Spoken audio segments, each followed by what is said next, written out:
गूंगी गुड़िया कही जाने वाली प्रधानमंत्री इंदिरा गांधी ने जब 1971 के वॉर में भारत को लीड किया और हम जिस तरह से वॉर जीत गए, उससे न तो सिर्फ देश बल्कि विदेशों में भी इंदिरा गांधी के नाम के जलवे फैल गए। लेकिन जल्दी ही समय ने करवट बदली और इंदिरा गांधी एक डेमोक्रेटिक लीडर की जगह एक डिक्टेटर की तरह फैसले लेने लगी।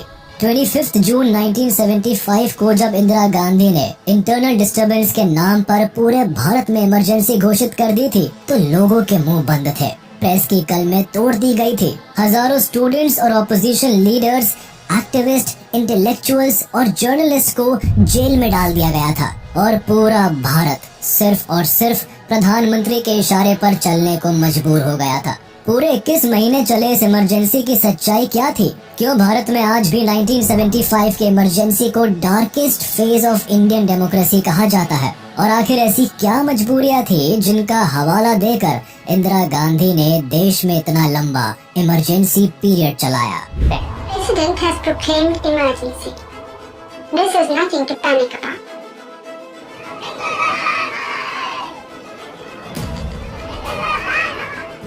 जयप्रकाश नारायण की निगाह में तत्कालीन प्रधानमंत्री इंदिरा गांधी की सरकार भ्रष्ट और अलोकतांत्रिक हो रही थी। छुट्टी है मित्रों और संपूर्ण काम है और अंततोगत्वा नया भारत बनाना है।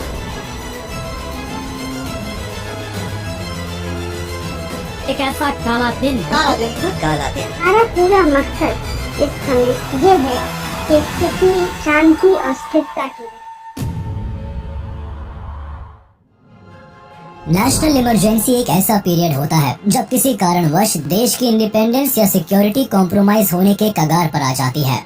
इसके अलावा देश में जब अंदरूनी कारणों से अगर सिविल वॉर या राइट्स जैसे सिचुएशन बनते हैं जिससे देश की सुरक्षा में किसी तरह की दिक्कत होती है तो ऐसी स्थिति में देश में इमरजेंसी लागू कर दी जाती है। इस दौरान लोगों को स्थिर रखने के लिए और देश में सुरक्षा बहाल रखने के लिए लोगों को ग्रुप्स में इकट्ठा होने से रोक दिया जाता है। कॉन्स्टिट्यूशन के आर्टिकल 352 में इमरजेंसी का प्रोविजन है जिसमें लिखा गया है कि अगर प्रेसिडेंट सहमत है कि देश की सिक्योरिटी एक्सटर्नल एग्रेशन और आर्म रेबेलियन के चलते खतरे में है तो वो नेशनल इमरजेंसी डिक्लेयर कर सकते हैं। हमारे देश में वॉर, एक्सटर्नल एग्रेशन और इंटरनल डिस्टरबेंस के किसी भी स्थिति को संभालने के लिए कंट्री के प्रेसिडेंट इमरजेंसी लागू कर सकते हैं।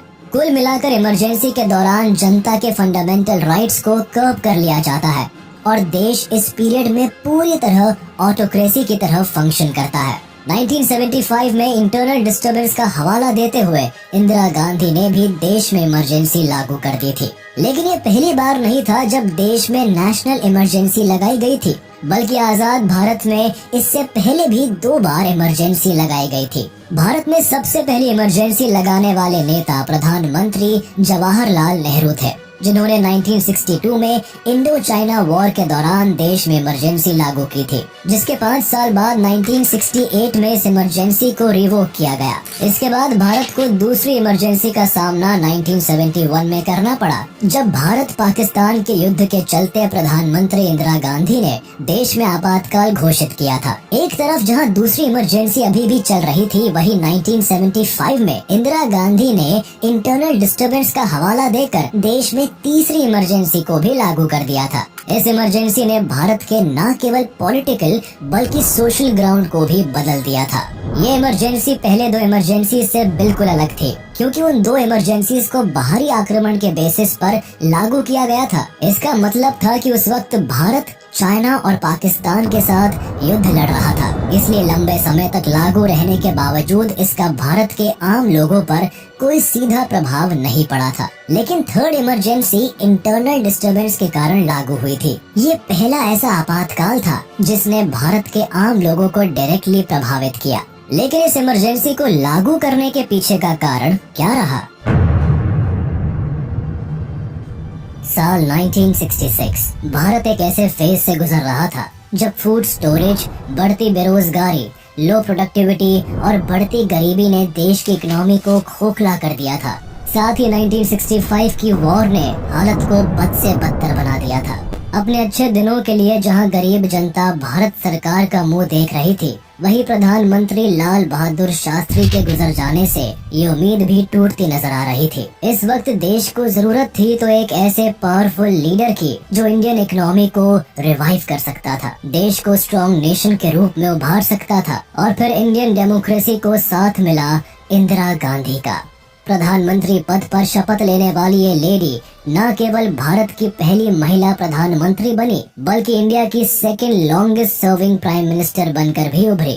लेकिन उनके लिए शुरुआत इतनी भी आसान नहीं रही। 1966 में जब सत्ता की कमान इंदिरा गांधी ने संभाली तो केवल देश ही मुश्किलों से नहीं गुजर रहा था बल्कि कांग्रेस पार्टी भी इंटरनल डिस्टर्बेंस से गुजर रही थी। वह पार्टी की सबसे वीक लीडर थी जिसका सत्ता में आना ऑपोजिशन पार्टी के लिए एक मजाक था। खुद राम मनोहर लोहिया का कहना था कि इंदिरा गांधी सत्ता में बैठी वो गूंगी गुड़िया है जिसे कांग्रेस पार्टी ने पर्दे पर खड़ा किया है। इसके साथ ही जनता के बीच में उनकी छवि एक कमजोर लीडर की बनी रही। 1967 के लोकसभा इलेक्शंस में कांग्रेस पार्टी को जीत तो मिली लेकिन मेजॉरिटी ऑफ स्टेट्स उनके हाथ से निकल गए। इंदिरा गांधी अपने आप को अब तक एक मजबूत प्राइम मिनिस्टर साबित नहीं कर पाई थी, लेकिन उनकी इमेज भी धीरे धीरे बदलती नजर आई। कभी हिचकिचाहट के साथ यूनियन बजट पेश करने वाली प्रधानमंत्री आने वाले दिनों में बैंक नेशनलाइजेशन और प्रिवी पर्स एबोलिशन जैसे कई बड़े फैसले लेती है, जिसकी वजह से वो स्ट्रॉन्ग लीडर बनकर उभरती है और देश में इमरजेंसी का कारण भी बनता है। सत्ता में आने के साथ ही इंदिरा गांधी और जुडिशरी के बीच पावर टसल शुरू हो जाता है और उनके पूरे शासन काल में जारी रहता है। जहां एक तरफ वह विकास के लिए कुछ कड़े और बड़े कानून बदलने की कोशिश करती है, वहीं उनके रास्ते में जुडिशरी सबसे बड़ी मुसीबत बनकर खड़ी हो जाती है जो कई बार उनके फैसले को ओवररूल करती है। इसका सबसे बड़ा एग्जाम्पल हमें बैंक्स नेशनलाइजेशन और प्रिवी पर्स एबोलिशन के रूप में देखने को मिलता है। इसकी शुरुआत 1969 में हुई जब प्रधानमंत्री इंदिरा गांधी भारत के 14 प्राइवेट बैंक को नेशनलाइज करने का फैसला लिया। इसके तहत प्राइवेट बैंक्स की ओनरशिप अब सरकार के हाथ आने वाली थी। जाहिर है JRD टाटा जैसे बिजनेसमैन और इन्वेस्टर्स इस फैसले के पक्ष में नहीं थे। इंदिरा गांधी का मानना था कि बैंक्स को नेशनलाइज करने से देश के गरीब वर्ग, छोटे किसान और आम जनता को भी इसका फायदा मिलेगा जो कि एक प्राइवेट कंपनी नहीं कर सकती। बैंकों को नेशनलाइज करने की होड़ में जब सरकार को आभास हुआ कि पार्लियामेंट सेशन शुरू होते ही इस ऑर्डिनेंस को पास करने में मुसीबतें आ सकती है, तब जल्दबाजी में ऑर्डिनेंस को ड्राफ्ट किया जाता है और प्रेसिडेंट के ऑफिस छोड़ने से पहले ही रातों रात इसे साइन कराया जाता है, जिससे central bank of India, Punjab national bank, bank of Baroda, Indian bank, Allahabad bank जैसे बैंक नेशनलाइज हो जाते हैं। ये कानून जहां आम जनता के वेलफेयर के लिए लागू किया जाता है, वही शेयर होल्डर्स और प्राइवेट बैंक ओनर्स इस कानून के खिलाफ खड़े नजर आते हैं। इनमें सेंट्रल बैंक ऑफ इंडिया के शेयर होल्डर्स RC कूपर अपनी आवाज उठाने के लिए सुप्रीम कोर्ट का दरवाजा खटखटाते हैं, जहां सुप्रीम कोर्ट भी RC कूपर का साथ देते हुए ये कहती नजर आती है कि ये फैसला 14 नेशनलाइज्ड बैंक्स और शेयर होल्डर्स के लिए काफी डिस्क्रिमिनेटरी और अनफेयर है। साथ ही इसके लिए उन्हें दिया जाने वाला कॉम्पेंसेशन भी काफी कम है, इसीलिए इस ऑर्डिनेंस को रिजेक्ट कर दिया जाता है। सुप्रीम कोर्ट का ये फैसला शेयर होल्डर्स के लिए एक बड़ी जीत जरूर होती है, लेकिन इंदिरा गांधी इस हार को एक्सेप्ट नहीं करती।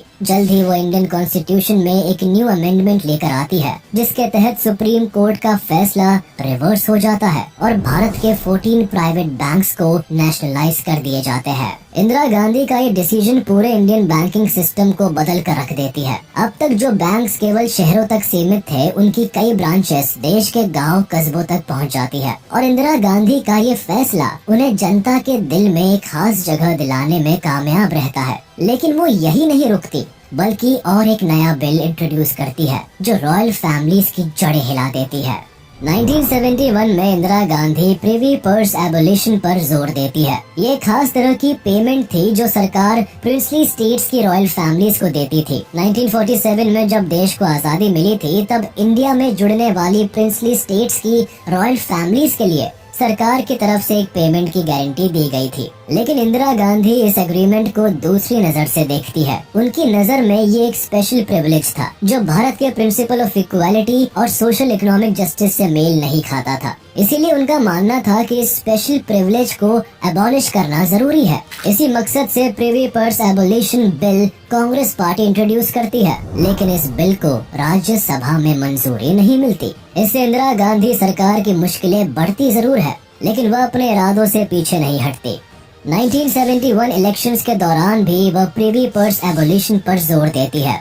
उनके इस थॉट को भारी पब्लिक सपोर्ट भी मिलता है। जल्दी ही सरकार एक नया प्रोक्लेमेशन लेकर आती है, जिसके तहत प्रिंसली स्टेट्स को रिकॉग्नाइज करना ही बंद कर दिया जाता है। देश में किसी भी रॉयल फैमिलीज को रिकॉग्निशन नहीं दी जाती, जिससे प्रिवी पर्स की जरूरत ही नहीं पड़ती। भारत सरकार की इस एक्ट से रॉयल फैमिलीज में खास नाराजगी देखने को मिलती है। जल्द ही ये बात सुप्रीम कोर्ट तक पहुंचती है और वो इस प्रोक्लेमेशन को नल एंड वॉइड घोषित कर देती है। इंदिरा गांधी के फैसले को सुप्रीम कोर्ट खारिज कर देता है, लेकिन इंदिरा गांधी को सुप्रीम कोर्ट का ये फैसला जरा भी रास नहीं आता। इसीलिए वह जुडिशियल ऑब्स्टिकल से बचने के लिए कॉन्स्टिट्यूशनल अमेंडमेंट का सहारा लेती है, और इसी के तहत इंदिरा गांधी सुप्रीम कोर्ट के फैसले को एक न्यू कॉन्स्टिट्यूशनल अमेंडमेंट से रिवर्स कर देती है। इस अमेंडमेंट में साफ कर दिया जाता है कि प्रिवी पर्स को पूरी तरह से अबॉलिश कर दिया जाएगा।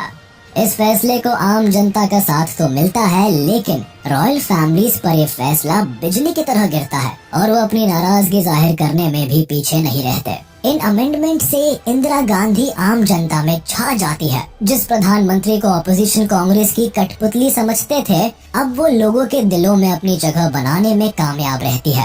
खास तौर पर गरीब, दलित, महिलाएं और माइनॉरिटीज इंदिरा गांधी के सपोर्ट में होते हैं। अपने इलेक्शन कैंपेनिंग में वो गरीबी हटाओ जैसे पावरफुल स्लोगन देती नजर आती है। फिर 5 नवंबर 1971 को इंदिरा सरकार 24th कॉन्स्टिट्यूशनल अमेंडमेंट लेकर आती है।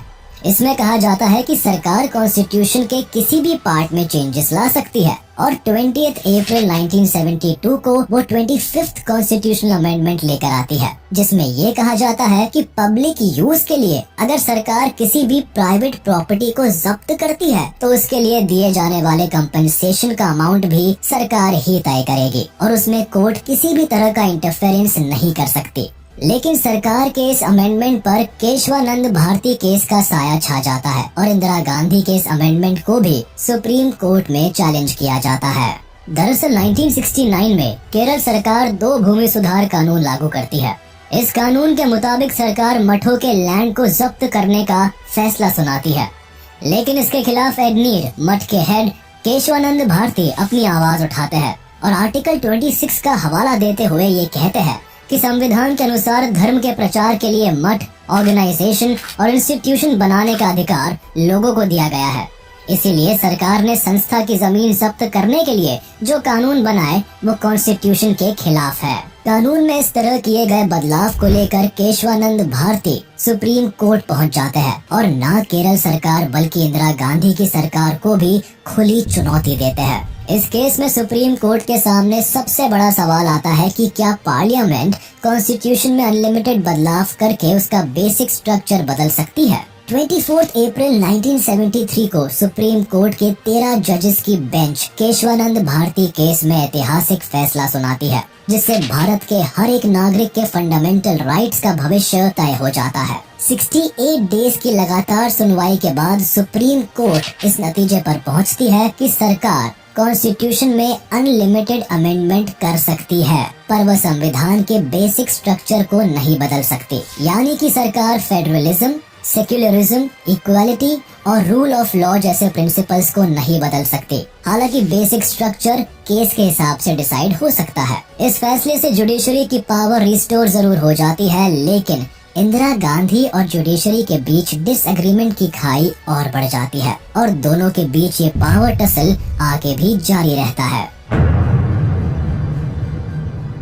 1971 में कांग्रेस एक बड़ी मेजॉरिटी से जीतती है और इंदिरा गांधी एक बेहद ही डोमिनेंट प्राइम मिनिस्टर बनकर उभरती है। केवल तमिलनाडु को छोड़कर पूरे भारत पर इंदिरा की कांग्रेस का ही राज रहता है। उनके स्ट्रॉन्ग डिसीजंस और कॉन्फिडेंट पर्सनालिटी की पॉपुलैरिटी तब और भी बढ़ जाती है जब 1971 के बांग्लादेश लिबरेशन वॉर में भारत को पाकिस्तान पर एक बड़ी जीत मिलती है। साथ ही यूएसएसआर और भारत के बढ़ते रिश्तों के लिए ऑपोजिशन लीडर भी उन्हें मां दुर्गा का रूप कहने से पीछे नहीं रहते हैं। 1971 वो दौर होता है जब इंदिरा गांधी का पॉलिटिकल करियर पीक पर होता है। हालात इस कदर उनके फेवर में होते हैं कि वह अपने फेवरेटिज्म के बेसिस पर कैबिनेट मिनिस्टर्स और चीफ मिनिस्टर्स को चुनती है। ये वॉर इंदिरा गांधी के लिए पॉलिटिकल सुप्रीमेसी जरूर लेकर आती है, लेकिन इसकी कीमत भारतीय लोगों और इंडियन इकोनॉमी को चुकानी पड़ती है। बांग्लादेश से मिलियंस की संख्या में रेफ्यूजी वेस्ट बंगाल और असम जैसे नॉर्थ ईस्टर्न स्टेट्स में जाकर बस जाते हैं। एक तरफ वॉर और दूसरी तरफ बढ़ती रेफ्यूजी पॉपुलेशन का बर्डन इंडियन रिसोर्सेज पर बुरी तरह पड़ता है। इसी दौरान अमेरिकन गवर्नमेंट भारत को दिए जाने वाले एड्स भी बंद कर देती है, जिससे न केवल देश में बेरोजगारी बढ़ती चली जाती है बल्कि गरीबों की संख्या में भी इजाफा होता है। फूड प्राइसेस तेजी से बढ़ते हैं, देश इन्फ्लेशन की चपेट में आ जाता है और कारोबारियों को मंदी का सामना करना पड़ता है। साथ ही फेल्ड मॉनसून के चलते एग्रीकल्चरल प्रोडक्टिविटी कम हो जाती है। इंडियन इकोनॉमी के लिए हालात तब और बुरे हो जाते हैं जब लोगों के लिए जरूरत की चीजें खरीदना मुश्किल हो जाता है। ऐसे में इंदिरा गांधी सरकार के लिए गरीबी हटाना भी मुश्किल बन जाता है। इस बीच कांग्रेस पार्टी में भी करप्शन बढ़ने लगता है। कुछ यही हाल स्टेट गवर्नमेंट्स का भी होता है, जिसमें करप्शन तेजी से बढ़ता है। इन सब के बीच 1973 में सिचुएशन तब बदल जाती है जब दुनिया भर में ऑयल क्राइसिस देखने को मिलता है। इंडियन इकोनॉमी पर इसके वर्स्ट इफेक्ट्स देखने को मिलते हैं। इसका सीधा असर आम आदमी की जेब पर पड़ता है। इस बीच पॉलिटिकल करप्शन आसमान छूने लगता है।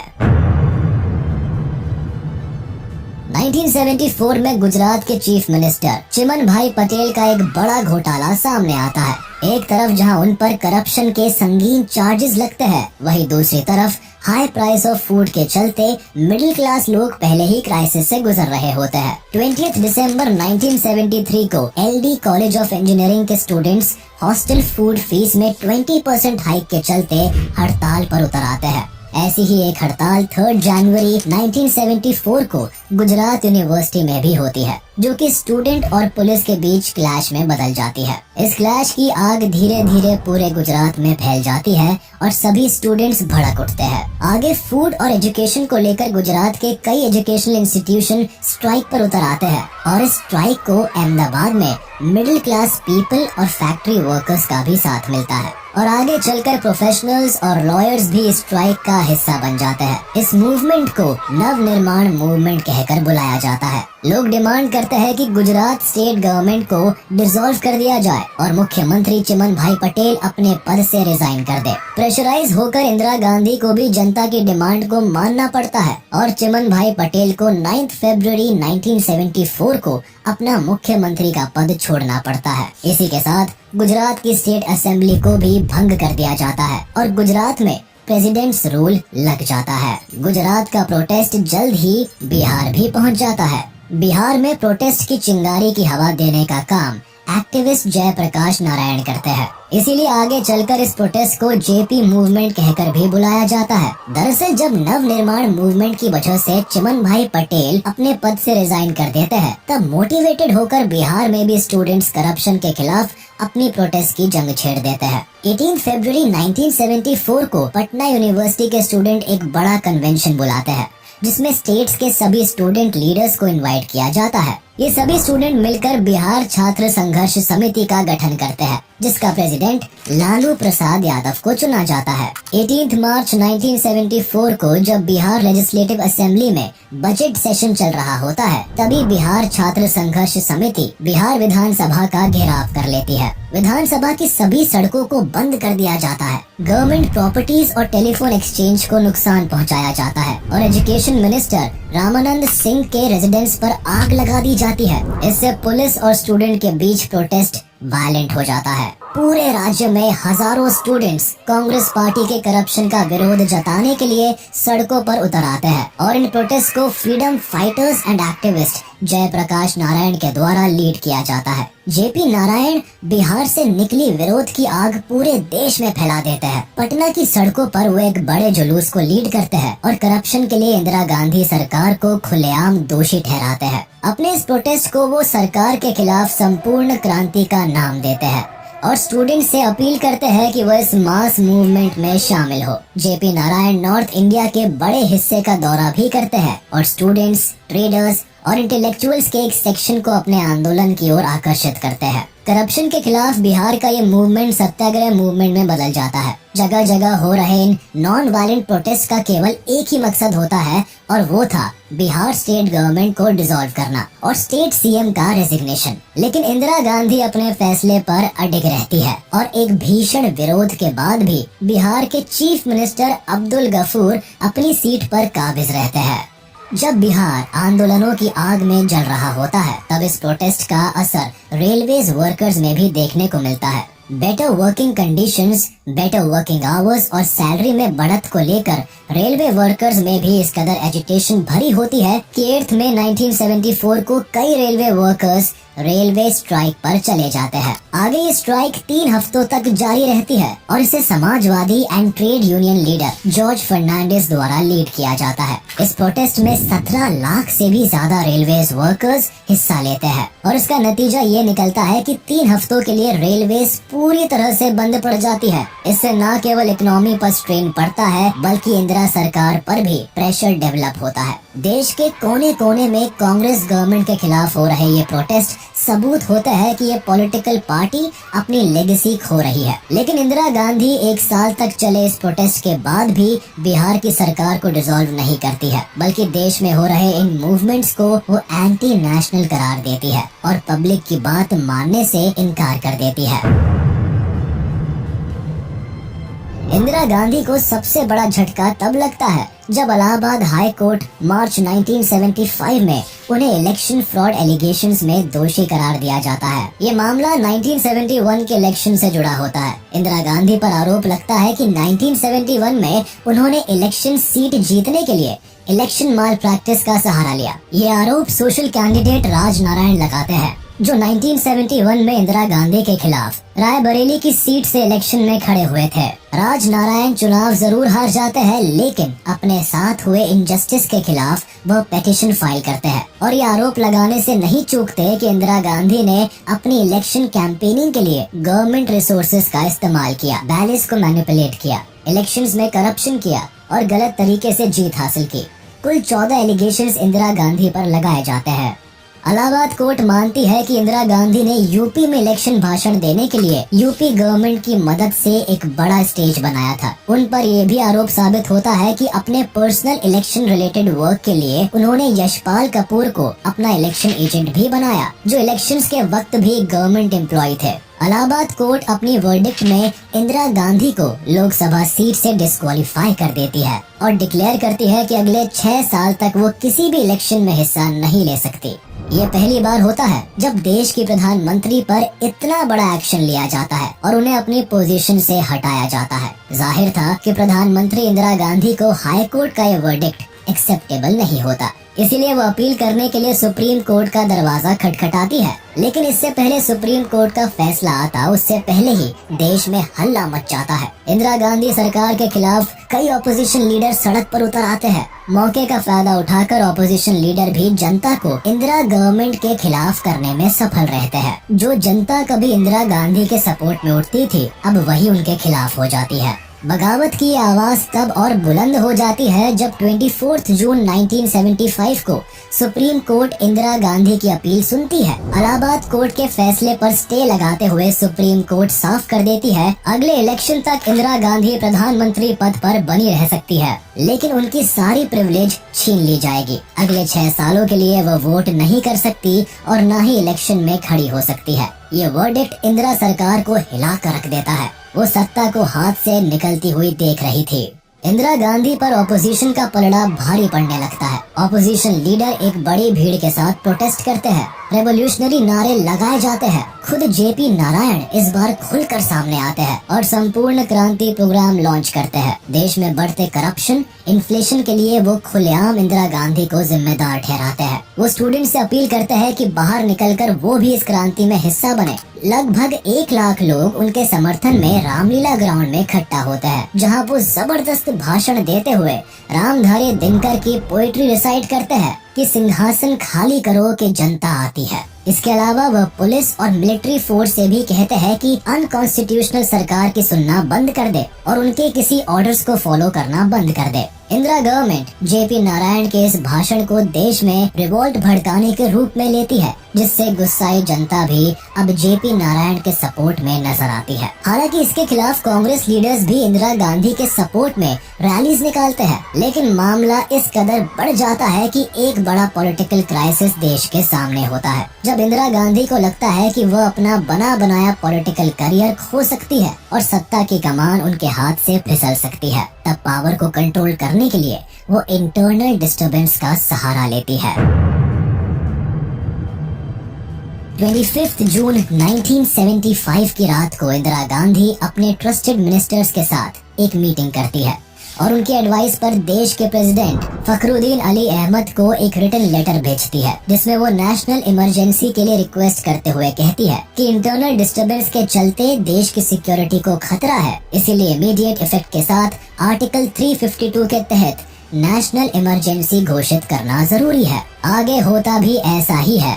26 जून के अर्ली आवर्स में ही बिना ही किसी वार्निंग के पूरे देश में नेशनल इमरजेंसी डिक्लेयर कर दी जाती है। सुबह जब जनता की आंखें खुलती है तब तक सब कुछ बदल चुका होता है। वो अपने फंडामेंटल राइट्स खो चुके होते हैं, प्रेस अपनी फ्रीडम खो चुकी होती है और कई नेता सलाखों के पीछे होते हैं।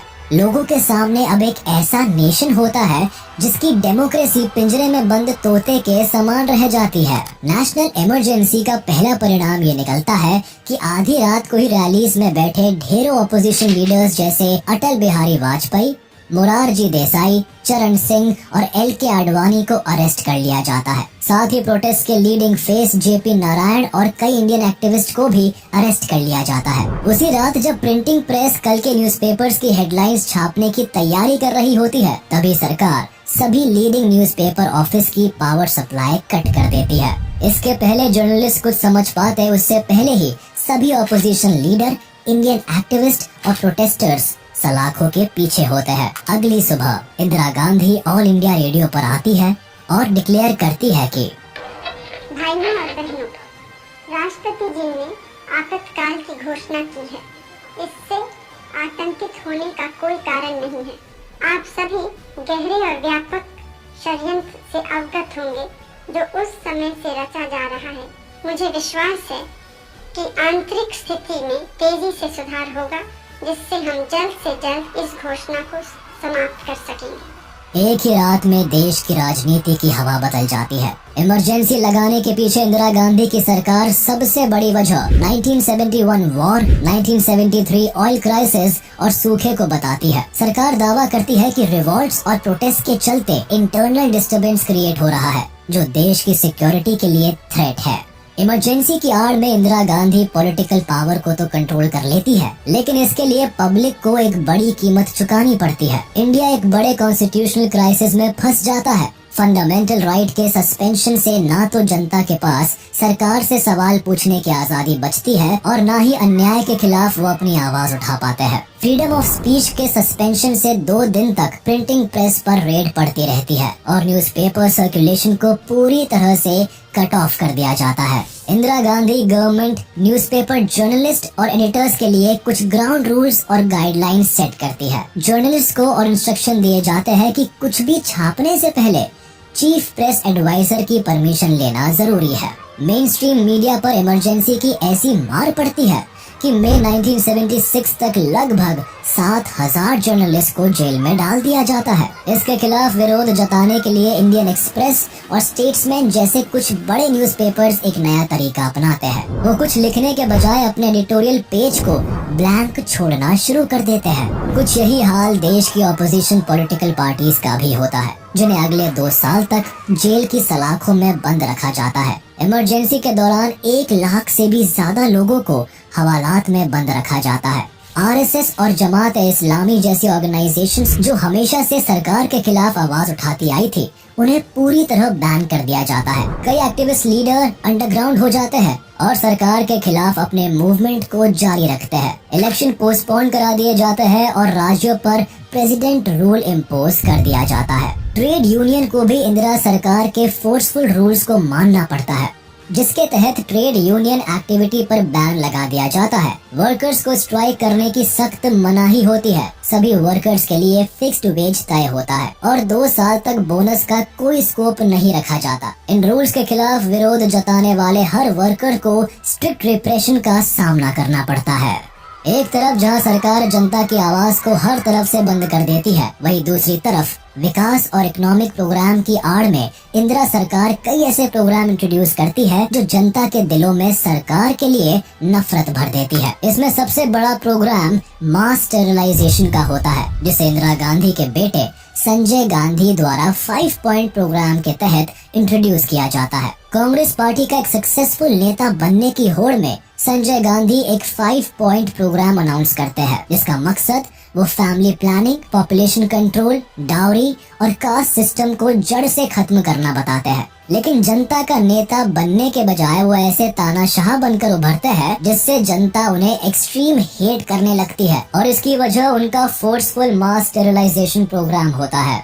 1975 से 1977 के बीच पॉपुलेशन कंट्रोल करने के लिए संजय गांधी बड़े ही अनसेफ तरीके से मेन वुमेन की नसबंदी करवाते हैं। इसके लिए लोगों को उनके घर, रेलवे स्टेशंस, फील्ड्स और सिनेमा हॉल से पकड़ कर जबरदस्ती कैंप्स में लाया जाता है और उनकी जबरन नसबंदी कराई जाती है। इसके तहत 81 लाख से भी ज्यादा लोगों को स्टेरिलाइज किया जाता है। भारतीय इतिहास के इस दौर में लोग डर के कारण अपने घरों में छिपकर रहने पर मजबूर हो जाते हैं। एक तरफ जहां संजय गांधी के मास स्टेरिलाइजेशन प्रोग्राम से जनता पहले ही आहत होती है, वहीं अप्रैल 1976 में दिल्ली को ब्यूटीफाई करने के लिए संजय गांधी एक डेमोलिशन ड्राइव लॉन्च करते हैं।